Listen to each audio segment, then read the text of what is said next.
Peggy 18.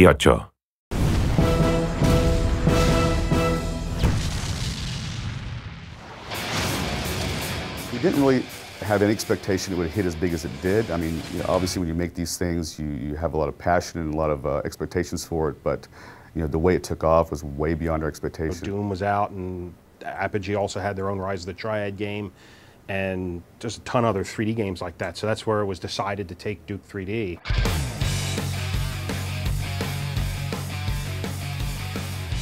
Duke Nukem came out right when the industry was transitioning from the sprite-based games, and that would be where everything is actually, even the bad guys, the animated bad guys, were just a flat piece of art.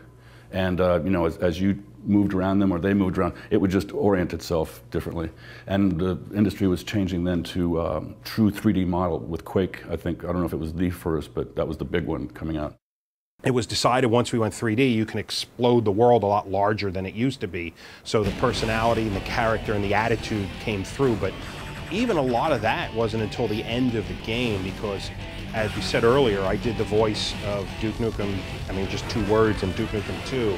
And Duke Nukem was mute through the bulk of the development of Duke 3D. He didn't talk until right at the end when it was decided that, hey, most of these characters don't ever say anything, why don't we do one with a voice? I was approached by a casting director in San Diego, where I live, who was in touch with George Broussard. And George wanted a character voice for Duke that would really bring out the anger and the comedy of this character. Looks like those alien bastards shot up my ride. The very beginning was, like I said, there was 2 guys downstairs, which was Alan Blum, Todd Rupogel, and another artist. And they were putting it together. But the artwork was less than the quality they desired. And based on that, that's when George Broussard got together with Todd and Alan and decided that they were going to throw our entire development team, the in-house development team at Apogee and now 3D Realms, at the project. And so it was already underway, and our key was to develop it into something that could be really, really good. I wanted to get involved with Duke, so I applied at 3D Realms, got a job there, and came down and just had a ball working on it with one of my other co-founders of Gearbox, Randy Pitchford. I didn't become a professional game maker until the mid-90s. I didn't even imagine that such a thing was possible. It was always a hobby for me. So I looked around, and I eventually I got some job offers, and I accepted a job offer in Texas. And I came out to work for a company called 3D Realms. And the first game that I got involved with as a professional game maker was Duke Nukem 3D. Duke Nukem 3D was the hit that it was because of for multiple reasons. Again, we got to spend most of our time making it fun. We play tested the hell out of it. We played every level over, and every night we would play test the game. Which is not typical nowadays. That was one of the most fun recording experiences I've ever had, doing Duke 3D. The writing on the game, the lines that I had to deliver were outrageous and funny to me. I would say that the recording sessions took perhaps a little longer than they should have, because I had a hard time keeping a straight face reading some of the Duke Nukem lines. I came here to kick ass and chew bubble gum, and I'm all out of gum. We would sit around and somebody would have an idea about, oh, it'd be cool if he said this, or it'd be wonderful if he went ahead and shot this Mickey Mouse character, or I shouldn't say Mickey Mouse, a mouse-type character at an amusement park, or something like that, and then say, man, that was annoying. Almost all of the really good ideas would start, we'd all, like, either the smoke breaks or while we're eating, someone would have a little spark of an idea. And then a second person would add to it, like 5 minutes later, think, oh, you know what else? And then the third person. And once that third person had added their part, the idea was just like, yeah, we got to do that. And as I recall, I'm not sure exactly if I remember correctly, but that was how somebody thought to have this lizard monster drop poop every once in a while. And then we have Duke Nukem, when he steps in it, he'll leave footprints. And then that turned into the footprints that we used quite a bit for stepping in anything.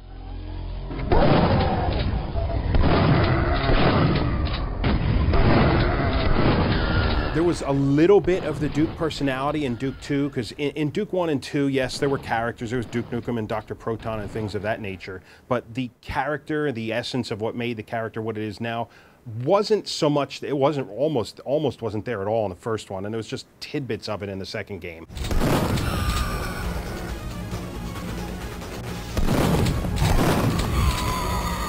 Come get some.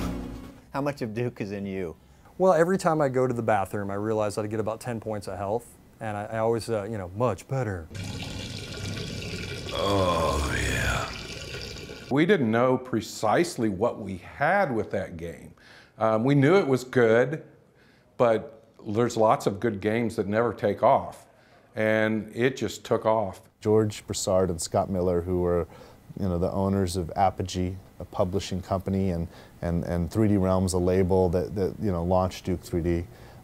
These guys really did a lot to help spawn an industry here in Dallas, and really created the first-person genre. The combination of violence, not real violence, no one's really getting hurt, the combination of violence and humor, to me, is just, and the Stooges, and I mean, there's a lot of examples of that. I'm not sure why that blend is so good, but particularly for me, I liked it. So I knew all along that the game was going to do well. Oh, I didn't know it was going to do well, but I knew we had a hit. It's just really nice to see seeds that are planted grow into what it's become. You can't ever expect that, but when it happens, it's magic. We had a blast. We just had a really good time with it. The question was, what were we going to move on to next? And I think, in my case, I moved on to another game called Shadow Warrior, which came out shortly after that. But Alan and Todd and a few other people, basically they were already delving into the next project, which was Duke Nukem Forever. People just want to play stuff. And you know, we did Duke 3D and people enjoyed it, and we did the expansion pack and people enjoyed that. And people just want a sequel, they just want to play something.